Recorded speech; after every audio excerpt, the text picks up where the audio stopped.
Guinea Ecuatorial y Venezuela, dos dictaduras parecidas con dos oposiciones diferentes. La República de Guinea Ecuatorial y la República Bolivariana de Venezuela son dos países gobernados por sendas dictaduras muy parecidas, pues ambas se caracterizan por la violación sistemática de los derechos humanos. De hecho, mantienen excelentes relaciones. El dictador guineano, Obiang Nguema Masogo, gobierna el país con puño de hierro desde hace 45 años, mientras que Nicolás Maduro Moro es sucesor y heredero de Hugo Chávez, que llegó al poder en 1999 y murió en 2013. Venezuela empezó organizando elecciones ciertamente libres y transparentes, lo que permitió a la oposición venezolana controlar la Asamblea Nacional y muchos gobiernos locales e hizo posible que Hugo Chávez perdiese el referéndum que organizó y celebró en 2007 para reformar la Constitución.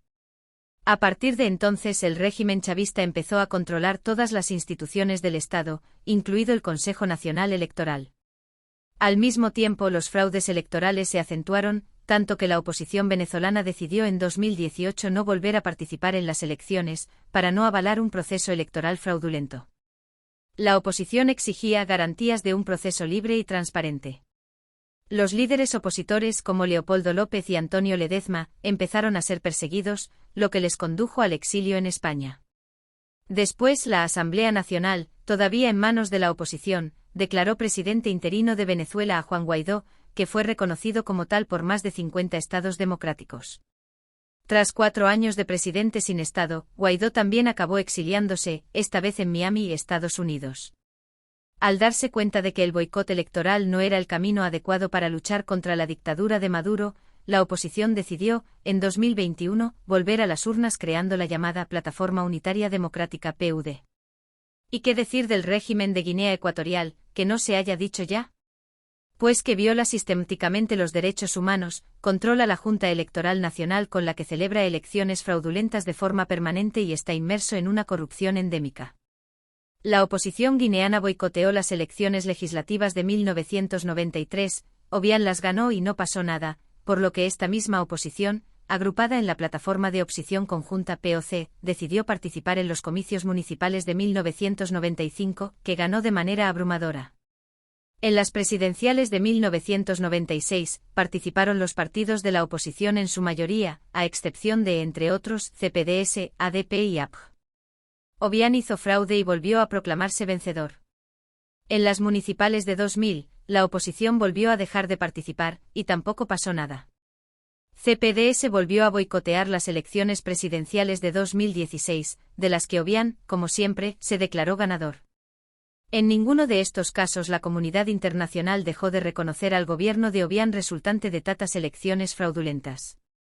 A partir de entonces CPDS retomó la línea de trabajo iniciada por Plácido Micó Abogo, que consistía en tratar de reagrupar a la oposición, lo que había dado lugar a la creación del Frente de Oposición Democrática FOD en 2002.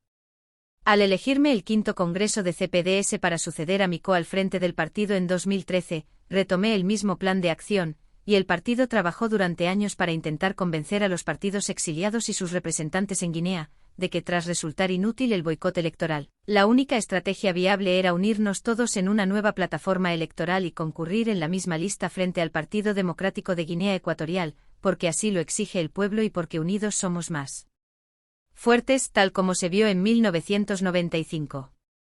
CPDS entendía, y sigue entendiendo, que la participación en las elecciones es un episodio más en nuestra lucha política. Si todos nos unimos, aunque las leyes sean injustas como lo son ahora, aunque la Junta Electoral esté controlada por el régimen como lo está, la oposición ganará, y aunque el régimen no reconociese nuestra victoria, la comunidad internacional podría presionarle, como se está haciendo ahora con el régimen de Nicolás Maduro al robar las elecciones celebradas en Venezuela. En julio del presente año, los esfuerzos de CPDS iniciados en 2014 y retomados en 2017, resultaron inútiles porque los partidos en el exilio y sus representantes en Guinea, insistían y siguen insistiendo en que participar en las elecciones organizadas por Obiang es legitimar al régimen, que, para que haya elecciones libres y transparentes tiene que haber antes una administración electoral independiente, legalización de todos los partidos de conciencia, liberación de todos los presos políticos y retorno de los exiliados políticos, exigencias que todos sabemos que Obiang no cumplirá jamás mientras esté en el poder. Al final, CPDS ha participado cuando ha podido, en solitario porque los demás se negaban a participar. Algunos se sinceraron diciendo que la participación de todos favorecería solo a CPDS por ser este el partido legalizado. ¿Y qué hizo la oposición venezolana? Como dije antes, la oposición al régimen chavista empezó boicoteando las elecciones por falta de garantías y exigiendo un proceso libre y transparente, como lo exigía también la oposición guineana. Sin embargo, al darse cuenta de que se trataba de una estrategia inútil, y viendo que el reconocimiento de Juan Guaidó como presidente interino de Venezuela no sirvió para echar a Maduro del poder, en 2021 la oposición anunció que participaría en las elecciones regionales de aquel año y en las presidenciales de 2024, con la Plataforma Unitaria Democrática.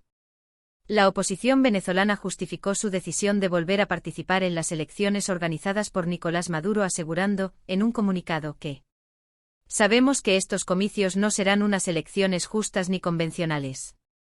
La dictadura ha impuesto obstáculos graves que ponen en riesgo la expresión de cambio del pueblo venezolano.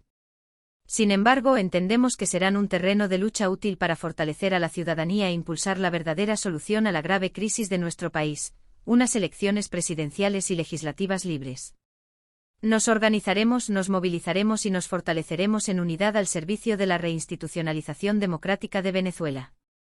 Dicho y hecho, se formó la Plataforma Electoral Unitaria. María Corina Machado, principal líder de la oposición venezolana, inhabilitada por el régimen de Maduro, dejó paso a Edmundo González Urrutia, elegido con unanimidad y proclamado candidato de la oposición para enfrentarse a Maduro. Como ya sabemos todos, las elecciones se celebraron el 28 de julio del presente año y, como era de esperar, González Urrutia las ganó de forma abrumadora y, como asimismo era de suponer, Nicolás Maduro se proclamó vencedor de los comicios, pero sin publicar las actas de los resultados electorales. La situación postelectoral de Venezuela es por todos conocida. Como consecuencia del fraude electoral, Maduro y su régimen están aislados y abandonados hasta por sus aliados latinoamericanos como México, Colombia, Chile o Brasil, al tiempo que están siendo sometidos a una presión y aislamiento internacionales que, pase lo que pase, dará lugar a que su régimen no vuelva a ser el mismo. Con todo lo dicho, he intentado hacer ver que lo que hicieron los partidos de la oposición en Venezuela concurriendo unidos a las elecciones del 28 de julio, podían y debían haberlo hecho los opositores guineanos desde hace mucho.